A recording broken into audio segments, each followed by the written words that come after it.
Gavumenti ekendezezza obuyambi n'ebikozesebwa byebaddeewo ababundabunda mu nkambi y'e Nyakabande mu disitulikiti ey'e Kisoro etandise n'okutimbulawo ezimu ku weema ezibadde mu kifo kino ekyatandikibwawo olw'ababudami abaali bava mu ggwanga lya DR Congo okweyongera mu mwezi ogwokusatu olw'okulwanagana okwaliyo. Okusinziira ku Morina Bina akola ng'avunaanyizibwa ku babundabunda embalala, gavumenti etutte ekiseera ng'esaba ababundabunda bano okusalawo babatwalibwa mu nkambi y'e Nakivale mu disitulikiti y'e Isingiro n'Ekyaka oba badde okwabwe, nga kino kyasooka kwogerwa minisita omubeezi ow'ebigwa bitalaze Esther Nyakwon. Ekifo kya Nyakabande okusinziira ku gavumenti kyateekebwawo ng'abantu balina kutuukirawo obutuukizi ne baweebwa ebikozesebwa n'oluvannyuma ne batwalibwa mu bifo eby'enkalakalira, era okusinziira ku Bina Webunaatuukira ng'ennaku z'omwezi 31 omwezi guno ekifo kino kigenda kuba kiggaddwa. The services that should be provided here are very temporary in nature and should be basic life-saving services.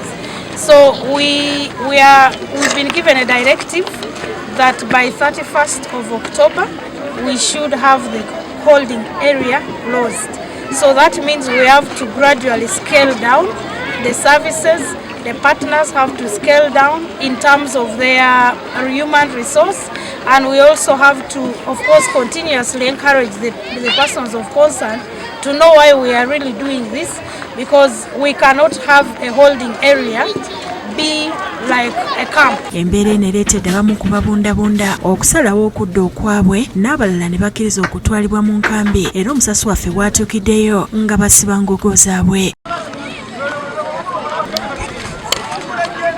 Frank Walusimbi okuva mu kitongole kya UN ekikola ku babundabunda agamba nti bino bijjidde mu kiseera ng'ensimbi ezirabirira abanoonyi boobubudamu eziriwo tezimala, kuba buli mwezi bakozesa emitwalo gya $5 okubawa ebikozesebwa. UNHCR has been spending $500,000 to ensure that the people at the holding center are able to get the meals they're supposed to have. They are able to get other services really that can give a person a good livelihood. Okusinziira ku UNHCR okuva mu mwezi ogwa January okutuuka mu gw'omunaana omwaka guno, Uganda efunye ababundabunda emitwalo 99 ng'okusinga bava South Sudan ne DR Congo, ate nga mwezi ogwokusatu gwokka abantu emitwalo 4,273 be baawandiikibwa e Kisoro.